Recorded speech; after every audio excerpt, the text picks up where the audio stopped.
دوی قناغه دا کبو سوریانو گله گرنگه چافلینه کاده حتی کنگی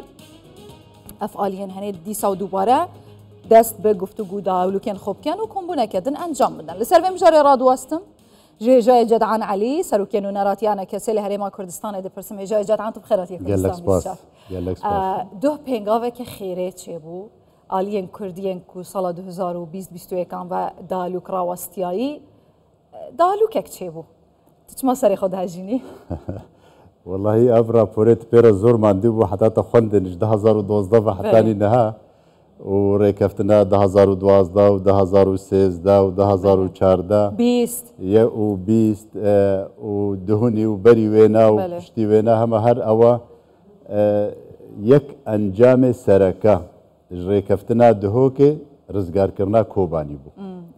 ریکفتن چه بو پیشمرگاش کردستانی و برلمان کردستانی بریارستان گو پیشمرگا بری بکن پاشی تحالف دولی و اری کرنا ترکیه و بتلیلی و بفرمسک کرده او پیشمرگا درباس بون و کوبانی رزگار بو مخابن يعني براستي اما ام قال لك دلكي يعني خمجيني في دبيجن ان هاد في قنا غيداد قهرتني مازندا قلت سوريا تشيبونا رجيما بشار بشتي بينجي صالي بشتي زيدي نيف قرني السرسن قو نفسا ملت سوريا بتفاي و كردي بدجاره لسروانات بريج برگو یک بريار و یک مرسوم و یک او نما ايگو خرابو ازيتي بگهن ملت كرد حتى ناس ناماوينا ناس كريبو بشكي مازنجي تبلي ولو اف گوهرتنا گو چيبوي گوهرتنا قلكي مازنن هيفيه مازن ملت سوري بتفايرا شيد كن بملت كرد را جارك دجارة شانازيه دكن جارك وك سوري جارك وك نتوا كرد تايبت منديا ويت سوريا دهيا درفت هاتیه گو امکاربن دوست ملت کرد دولت سه دولت بريطانيا جي لقلوايا هفبار بفرنسيا وبامريكيارا راستا شاندوانا لقامشلونين بس تفويض كرنا انه امجي لقلوانا بتشتكي ناف كردادا بتشتكي باش ناف كردادا وري كرن دوست ملت كرد بيكاتيه ملت كرد جالية أوليفا وجالية أكاديمي وجالية شرائح ملت وكوملجها كردي بتفاي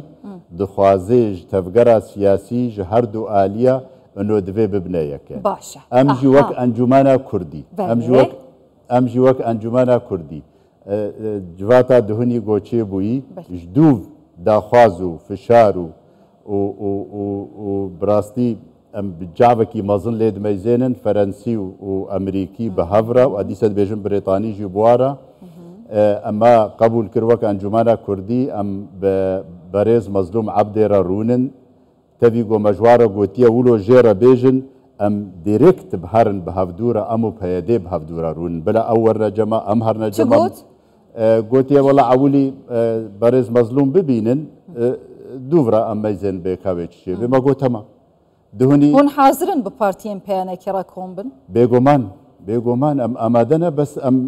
تشنا دبي جينجاك بيدا ببي جو ام قاربن هاجر ريكفتن دناف مدى تشيبو هاجر كاغتك كردي تشيبو قبول كري بيش سوريا فاش آلية سوريا فا قبول كري بو بيشتغير بيش آلية دولتين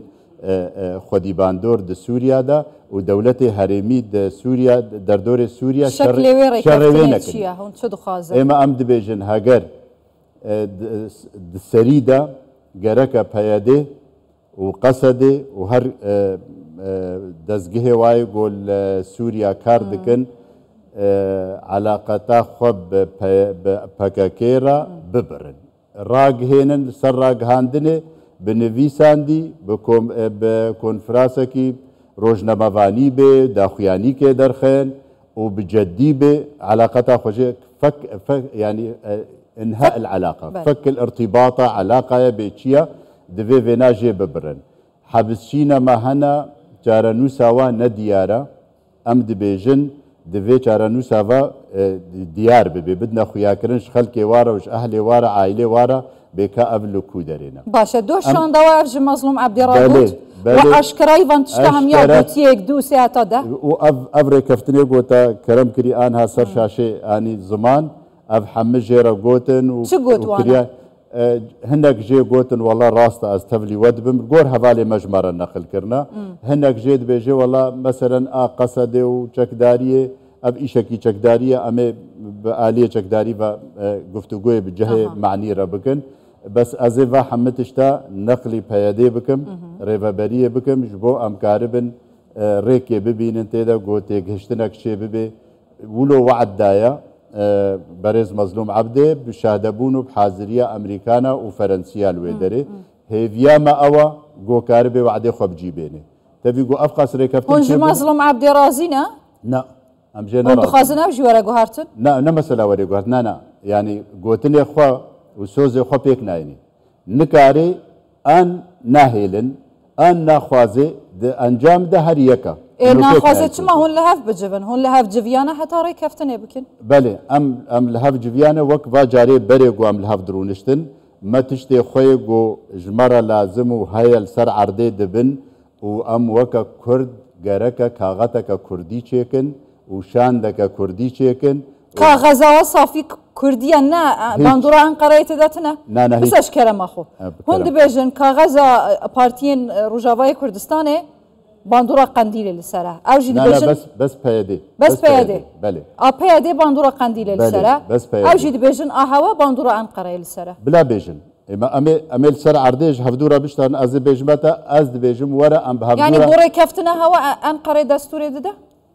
şkeremate ev her sê rêkeftin çêbûn û em dê tîlafê debûn ev her sê rêkeftin çêbûn û Enqera hebû Erdogan hebû wezîrê wê xariciyê hebû û em me karê xwe nav opozisyonê de li Tirkiya jî dikir û rojekê negotiye bila bêjê qîma min ay ê me bercewendiyê milletê Kurd ji me re sereke ne heger doza Kurdî û milletê Kurd û qediya me ago erkê me ye û em ji ber wê tevgera siyasî hatiye damezrandin ji bo mafê Kurd hatiye damezrandin ji kerema xwe şertê xwe rêz bike şertê we çi ne bo rêkeftina li gel wan me ne miştere got yani ez dibêjim divê ewilî yek ji wan yek jê alaqa xwe ji PKK eşkere bikin qutkû ne ji ber me tenê başe em vê dixwazin Sûrî vê dixwazin dewletê êgo bi me re rûniştîne vê dixwazin Tirkiya û dewletê ecwar û erebî jî vê dixwazin êdin çi ye şert êdin a di duwa hebsçiyê me êgo çarenûsa wan ne diyar bidne xelkê bidne fêmkirin bi ehlê wana bidne naskirin bêkav ku derê ne ku de çûne yanî a dî Tirkê em nûka werin ser kaxeta em karibin îca civatekê çêkin kaxeta Kurdî tiştê li cem me heye li cem wa heye em tevlî hevdû bikin daxwaza Kurd di Sûriya de çi ye em nav lê dikin kaxeta Kurdî heger me tîfaq kir şandeke Kurdî yekgirtî ji her du aliya û ji hinekedî û ji pêkhatî milletê Sûrî milletê Kurd Sûriya ew nêta waya weka Bakur û Rojhilatê Sûriya şandekê çê bikin û her û çê kirine şand yanî şanda hewa jî çend roj bû li Qamişloyê bû belê şanda hewa jî li Qamişloyê bû çend roj bû li Dîmeşqê bû biborin ne ême kesayetî şiyandin ne neşandin kesayetî çûne karekî dikin xwecihiya me ya Şamê hevalina me serkirdina me ya encûmanê çûne li wê derê haziriyê dikin ji bo rêkeftin heger çêbû di nav me û peyedê de şanda me herê hinek kar jê re hazir bûbin karê got gerek yani hûn bi serê xwe naçin bi tenê bo em bi tena xwe heta sedî yek jî hêvî heye got em bi hevdûra bikin em bi tena xwe naçine şand başe şertê wan çi bû hemberî hewa belê şertê wan hemberî hewa çi bû wan çi ji hewa ne tiştek şer ji me re negotiye dibêje ez ê neqil bikim ke Mezlûm wê neqlî hîna gotina wan neqlî hewa nekiriya peyedê ne ebeden neqil nekiriye we hazir e ew yanî bes dibêje hinek tiş me ne bigote te hinek tiş dibêje eva dirist û rastin ez jî weke we dibêjim besed me gazin ji ciwanê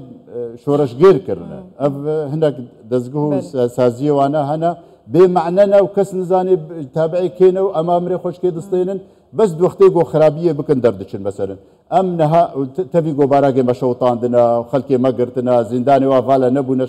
îro مانە دهنی جوات بوو ئیرۆ سەر کادرێکی پارتیکە ئەنجومانە نیشتیمانیە کوردی قامشلو ئیرۆگەتە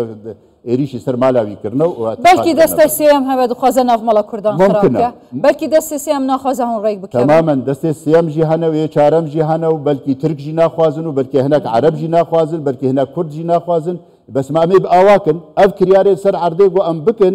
دەبێ نامێ ئەرێنی وەرنەژ هەفتوورە ئەم بدن ئەنها چێ نابێ ئەز سەر وێرا گەهاندنێ عێریشی پەیەدێ بکەم چێ نابێ ئەز عێریشی وانە بکەم و هێرشێن خۆدژی پەیادی ڕاگرتنە لەسەر ڕاگەهاندنێ ئەبەد ئێمە ئەم دەبێژن ئەم ئامادەنە و کەرەمکن وەرن سەر دۆزا کوردی داخازا کوردیم کاغەتا کوردی وەرن ئالیە ئەمریکی فەڕەنسی بریتانی حتا چەندێ دەمدایە هەوا هون ڕێک بکەون دەمەک شەوەرە دیار کردە؟ نانە ئیرۆژی دیسە لڤ و گەڕاوانە هەیە نەڕاوەستەهانە ئەف دەمەک درێژە بڕاستی نامەدە چنووتێن هێڤیامە ئەوە گۆبلەز پەیەدێ تەجاو بێ بکێ و بێژێ ئەرێ و ئەم لەڤ ڕوونن و ئەف تشتێ هەیە دیسە ئەم هەفتوورە دەبەست دەوێ ژینگەکێ پەیدا بکێ دەوێ ئەردیکێ پەیدا بکێ دڕەحەتیکێ چێ ببێ لە جعدەژی و لە ئالیە مەژی و ئەمکاری بن ئەم دەم نەدرەنگە دەم نەدرەنگە هێرشڤال دەوروبەرێ من بۆچ بەردەوا من شار هەیە گەفەکە زێدە لەسەر کوبانی و قامشلوی هەیە دەم نەدرەنگەش بوو vê پرۆسەیە دوور و درێژە ڕێککەوتنێ شدی بەکو هون تەنازڵا بوو هەف بکەن کەکەرم یعنی ئەv زمانێ گۆ دەبێژێ ئان دەنگێ گۆ دەبێژن تەنازلێش هەفتوورە بکەن ئەکەرم کە ئەم وەک ئەنجومانە کوردی نە حەبسێ مەهەنە نەمە کەسێک ژوا گرتیە نەمە کەسێک بارەگەوا سوڵتاندنە نە ئەم جێشێ مە هەیە و عسکەرێ و لەشکرێ مە نینە تشتێکی ناوانادە نینە حتا گۆ ئەم بێژن کاولە بکە بەری نەها ئەف فشارە هەنێ مەتکردن لە جەعدا کوردی هەممە یعنی عایلتی دکردنە ئالیە ئەنجومانێ دەت گۆ داوا 50-50 دکن ئەم ئانەها بازار نینە بازار سەر کاغەتا کوردیە ئەوەرن ئەمرونن اتفاقی بکن ئەم چ بخوازنج کوردارە دۆزا کوردی چیە سووریادا تشتێکی مە خلاف ئانها ئەم داوات تشتێکی هەفبەشیە و هەفبەحریە و تشتێکی وانە بەحرا واناکن إلا ورن أمسر كاغتك كردي بتفقن وشاندك كردي چه ببي نشاند هر باكور روجلاتي سوريا بي انجي ريفابري بي ان أمة ديمقراطية بي ان برايا قلان براتيا قلان بي كردي بي دوزا كردي بي دا خوازا كردي بي ام فيت شرط ومرجي ما افتنينت بين هذا وبري وينات في جنجا حاضر بي حتى مكارب هرن شو جنجا حاضر دبا قالوا دبي هجر علاقة خو قط نكن شبككي ام بهفدورة هرن نچن بيفيده دوی وینا اشکره ببی پارتیکا ناسنامه وینا نفوسا وی نه آسوری بی دوی ایشه وی فشارا وی هبونا وی ضغطا وی رأیا وی بریارا وی نلسوری بی لجهه کی دی بی ایشه مجانین الکودره بی ممکنه چاونه ممکنه چه مشکله های یعنی انها برینها تقل پیادید بیجه افره و برید بیجه ما 12,000 آن 13,000 شهید دانه راسته ريزو احترام خونا شهيدارا دبيجن 22,000 23,000 بريندار مدانا باشا ام فينا بكنا قلني دوزا كردي سوريا دا انها تبرين ها قوتي من ريفابري تشيكريا تشوا اف ريفابري هاديه ديرا زوري ورقه وطبقه ومن بجون زانب كودري از وك كرد وك دوزا وك يعني تفجرة سياسيه كردي غيري هرم كردي بيفا از دعوه تشتكي لسوريا ناكم ما في كرد دفا هرمي كردي دنا باشا ام شيوي سريكاني وعفرين يجي سريكاني وعفرين يجي تسري وادنا ام دوزا كردي سي هرمي كردي سوريا دا اما ام بيجن هند بلافوكو وادبيات ما ونظام ما داخلي ومنهاجي ما سياسي دبيجن عفرينه كوبانيه جزيره اف هر سي هرم ام اعتبار كن ولو جزيره اغلبيه كرديه ابي دي تركي صدين زيدي نوطي كردن يعني ام دبيجن اف هرسي كردستان سوريا جبه هرسي هرما بيكتي غير كرد الحلبي هاي للرقه هاي للشامي هاي الحمل حمص اللاتقيه هنا اباد كبنا ناف كونفدراليه الخازم ام دوزا ما وك انجمانا كردي شوي حكمرانيه د سوريا د سوريا نودا ام دبينن مناسب جو سوري كاربن دولتك مدني بريفا ببن بيك هاتي حمر راضي بن شوي حكمرانيه جركه فيدرالي ام فرمانداري هسه دي بجا ام ناخواسن باشا ام نجهنوي قبل فرماندا كاربي بيدي بين سر ماسيروني ام بهبر نقاش بكن كا كيجاج مرا باشا ام وينا بهبدورا بكن طبعا نمعناوي كاغتك كردي اتفاق سركر مو بيادي معناوي شامي مشي دفي كاغتك امكاربن دوزي بكن جو بيشتغير بيش دولتي خدي باندور د سوريا دا وزلهيز د سوريا دا ودردوريجي شر هجا جدعان دفي كون سالا 2011 ريكفتبان دفي آلين كردي بسرپرشتي سرك مسعود بارزاني سالا 2011 لهفاتبان اوا 2024 خلاص بو اسد جينما هون هيجي بحثي ريكفتنات كن هون هيجي لهف كوم دبن آیا دم ندرنگه حتی کنگی هونه کم ببن آیا روش کمبونین زیدتر دخوازه یان ریکفتنه که حتمی و جدی و به هفراشونا شامت خوازه تماما اما ام دبیجن دم عوله ویجی لازم بو وقتی جناب سروک برزانی دخواست مالا کردی یک ریزیاوی ساز بکه و چه بکه و جناب سروک برزانی بو علمته و تماشوانا دگو به هفره یک بن هون لكوجا آلي بن كيشانينا تمام بريول جم رجيم بي وي وقتي رجيم هبو مشكله نينا بريول جم اوبوزيسيون بي بس بهفره باللي قال هبن يعني برادري ما بيادي بو نزيك تيوان ها سرق بارزاني تشرولا كي ديغيرا بردوام جناب سروك برزاني يكريزيه خوازي هفدو تحمل بكن قبول بكن هفدو سردوز وما في كرد نعم هفدو قبول بكن سر شعار أمة ديمقراطية وبراتية قالها كس نزاني بريوي الكوة وشت خوازي وشت ايديا تايبت مندية ميا كردي دبي باراستي بي اي ما تفقرا سياسي ازبي دوبارا دكم ام هاتنا تفقرا كردي بارتي چه بونش بو مافي كردو دوزا كردي ام آنها دما وي هاتيا پشتي 100 صالي جمرة لي راست هاتيا رجيمك خوين مجو خرابو ودستي خوك جبو خرقا ملتي سوري وكردا بتايبتي دا دم هاتيه جو امكاربن ما في خب جيب هيش جدان الشكي بين بيراتا هفكار مدبجن دمجي خلاص بولي بورين الخازم لي افجلا جرينجا بارتيان باكوري كردستان اللي سر هوا كوم ببندور وجان قوتن اگر آلين كردي لروجاوي كردستان اللي هفكربا ريكفتنا دهوك يجبجي كربا جريسبي وسريكاني وعفرين تركيا دا غير نتكرن ايروكا اگر هون ريك نكفن ويكوباني وقامشلو وكمن بشهرة وكتل رفعتي هرا هرشة جدينا آیا هون تبلی دبن؟ ام تبلی وی گوتنی وی خوندنی دبن بله ام تبلی وی خوندنی دبن گو پیادن نوی بر ریکفتنه بر اتفاقا کردی و کاغتا کردی و دوزا کردی بمینل سر وی عقلیا خوا بمینل سر وی دوزه و هرم می دیجی دبن خطری که جدی و راستی دنا ترکیه